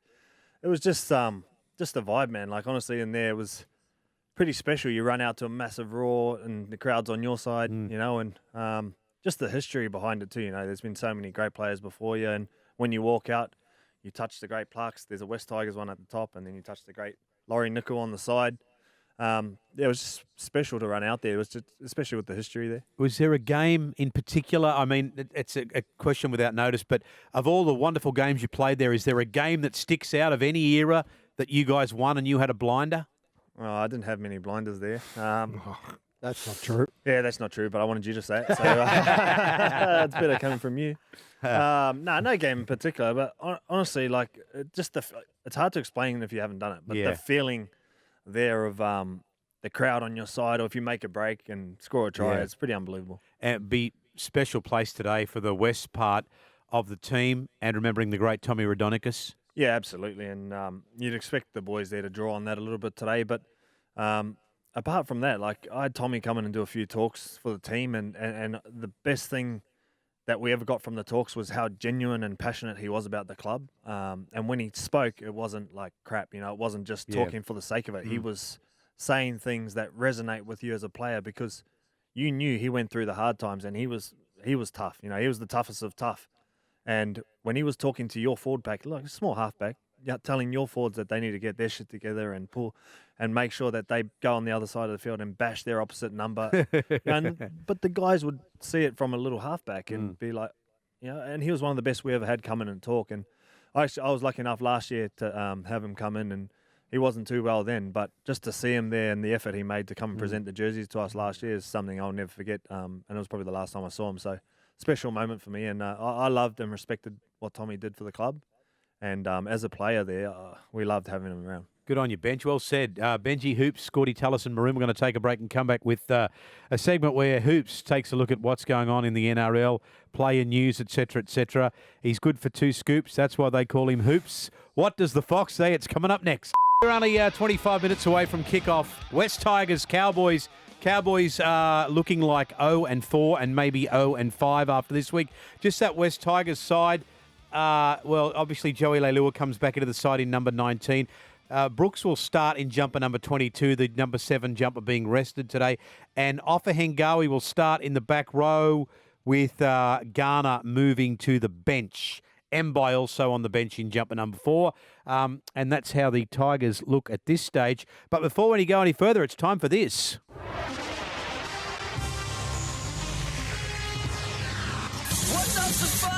Here he is, Jimmy the Fox Hooper, with what's going on around town. Well, of course, Hoops, the big story this weekend, certainly in the last 24 hours, has been Craig Fitzgibbon looks like he might get the job as the head coach at Cronulla. Yeah, it's caught fire, hasn't it, in the last 72 hours, this story. So, look, I think behind the scenes, the Sharks decision makers have been busily trying to do things under wraps and keep things quiet. But as we know in rugby league, there's no such thing as secrets 99% of the time. And so this story's now begun to make its way into the public domain. In all likelihood, I don't think the deal's done yet. I don't think that Craig Fitzgibbon has signed anything. But I think in all likelihood, it'll get done within the coming weeks, and he'll probably agree to a 3-year contract with the Cronulla Sharks to take over from 2022 onwards. What do you think the hierarchy at the Roosters would be saying to that? Would they be saying, all right, it's a great opportunity for you, Fitzy, or would they be saying, what can we do to keep you here? They love Craig Fitzgibbon. They see him as a Rooster through and through. He won premierships there as a player. He's been part of the coaching staff when they've also won further premierships as an assistant coach as well. They would love to keep him, but I think they also understand that there's only so many head coaching positions in the NRL. And as a result of that, they would give him their blessing if that's what he desires. That's the amount of respect that they've got for him. Well, I guess... But it would have made some waves for sure, because similar to the Melbourne Storm, the Roosters are now a club that all clubs like to try and pick the eyes out of their assistant coaches. Like we've seen it so many times over the years, whether it's been Jason Taylor many years ago, to Adam O'Brien more recently, now Fitzy. You go down to the Melbourne Storm and look at all the assistants that have now got primary positions in the NRL. Adam O'Brien at Newcastle. We've seen Stephen Kearney get plenty of opportunities out of the Melbourne system. Madge Maguire's at the West Tigers. So, yeah, the other teams look at the Chooks and like what they do, and as a result of that, their assistants are frequently targeted. Well, I guess Gordy perhaps a part of the Roosters are saying he goes off to Cronulla 4 or 5 years down the track. Robbo wants to pull the pin. We get him back, and now he's had experience as an NRL coach. Yeah, that's right. I don't think that you never can ever know whether someone's ready unless they get the top job. And Fitzy's got a lot of respect out there, isn't he? Like, you hear his name pop up a lot, and a bit like Craig Bellamy knocking back the West Tigers years ago. Like, I think he's got offered jobs, and he's just, biding his time until the job comes along that he really wants, and give himself the best opportunity to succeed, because it's a tough job coaching. He's knocked a couple of positions back, Gordon. You're spot on. Yeah. There was the Dragons, and then also the New Zealand Warriors as well last season. So I think with this one, it just all seems to align, because his dad, Alan, was famously involved under Jack Gibson when Jack was the coach at the club. Alan then took over from Jack and had success when the likes of Andrew Eddinghausen and Sparkles McGaw, those sorts of players, were in that Cronulla side. So it does make a lot of sense. Benji, what about, you hear about the downfall and how cutthroat it is being an NRL coach, and a bloke like you, I guess you're at a crossroads now where you could probably either have a career in coaching or have a career in the media. Do you look at that and think, well, the media seems a lot more safe? Well, you've been around for a while, and I don't know how you've done it, but it definitely must be pretty safe. But no, to be fair, mate, who would want to be an NRL coach? Yeah. Seriously, how cutthroat is it? Not many. We talked about it last week. Like, poor old John Morris. He's doing his best and had pretty fair results. And to wake up, and they were 65 minutes into being the winners last night. Yeah, they were pretty good. And outclassed at the end, but. You're waking up reading that story. How are you feeling this morning? Can I ask you this, just on John Morris and specifically that game last night? The tactic of kicking to Daniel Tupou, so rather than to Tedesco, and then taking Tupou out as a play 2 option. Did you like it? I think a lot of people do that, because Tupou is probably the best running winger in the game, and his offload off the back of it gets them on the front foot quite often. So if you can catch it or tackle him standing with no run up, it takes him out of play 2 and play 3. Whereas if you let Teddy get on the front foot, then Tupou's on the front foot, then the Roosters' middles come into play, and they're more devastating. But, geez, he's a good player, Tupou. So you've got to do everything you can to try and shut him down. Boys, back to what does the Fox say? Now, obviously, Manly had their first win up there on the Central Coast on Friday night. Now, what's the latest on Tom Trbojevic? Yeah, it was gritty. It wasn't pretty, that victory that you just touched on for the Seagulls. Great kick by DCE. Thanks. And the good news for Manly further to that is that Tommy Turbo will be back next weekend. So massive in. He's obviously one of the heartbeats of the side, along with Daly Cherry Evans and his brother Jake. So, I think great news for Manly fans, and just love watching him play. Oh, they'll get a rise out of that. Like, the confidence that he'll bring to the side just from him being there is it'll be infectious. So I was happy for them the other day. They've done it a bit tough, copped a lot of flack, and even a guy like Cherry, hasn't had his best sort of opening 4 rounds, but to be able to clutch that moment and get his confidence back, because we all know how good he can be. And I was happy for him, because they've been under the pump. All right. What about Josh Maguire? We keep hearing he might be off to the Dragons. Yeah, I think that deal should get finalised this week. So he'll join the Red V and Anthony Griffin effective immediately. The Cowboys will obviously have to chip in a little bit of freight. He'll sign for this season and then next year as well. And Josh Maguire has probably played his last game for the North Queensland Cowboys, because he's not featuring today. Okay. Gordy, it's something like this. Now, here's the Cowboys. They haven't won a game this year. They're obviously struggling for numbers. They've got some injuries. They're struggling for depth. Why would they let Josh Maguire go and join another club? Oh, probably just to free up some money. But you'd think, he's a guy that squeezes a lot out of the orange, doesn't he? Like, he's a small body, but he plays so big. He plays quality minutes. He's, and he's really disappointed, I think, with the way they're playing. It must just be a personality clash or whatever, and Josh wants to leave. I don't know too much about it, but, to lose a player like that when you've got young kids and you're trying to teach them how to win, you're like, they talk about Tommy Raudonikis, how he's a winner. Josh is one of those guys, that he just does everything right. Okay, that's what does the Fox say? I think there might be one more item. Okay, seeing as how all right. We've got Benji here now. Hot off the press. We can actually, Benji will be afforded right of reply. Right. Here we go. I love you, Benj. I believe Benji Marshall returns everyone else's phone call. It's only me he brushes. But that's another thing, Pete. Let it go, mate. Let it go. I'm bitter and twisted. Well, this is what, I mean, why don't you get Can we just clarify that was yesterday's football call for Triple M? Yeah. Why did you feel you needed to go there? Well, I'm just a bitter little man with too much time on my hands. Seriously. Now, he's changed his phone number. He won't give me the new number. I mean, I'm he's had not a crack at surprised. me. He just said 3 minutes ago, how have I survived for 30-something years? Well, you asked the question, mate. We what would I prefer, media or coaching? We're looking at you, probably media, because you're still here. That's all, man. I mean, we're off to a rocky start, but it's only round 5, right? I think maybe we need to go and have some sort of mediation with the HR lady or something. Nah, you'll be fine. He's at the Bunnies now, so you'll both be on the same page. Imagine I wasn't. Imagine what I'd be copying if I wasn't. From him. Well, I'll tell you what, mate. You've done a great job with that. You like our little Corey Thompson, aren't you? You just keep bringing the ball back. That's a wrap, Anthony. Yeah, no he's worries. going good. And Benj, I love you, mate. Oh, yeah. You don't want to say it back? Or? You know when you say, this is I love you, and she says, thank you. That's how I feel. Thanks.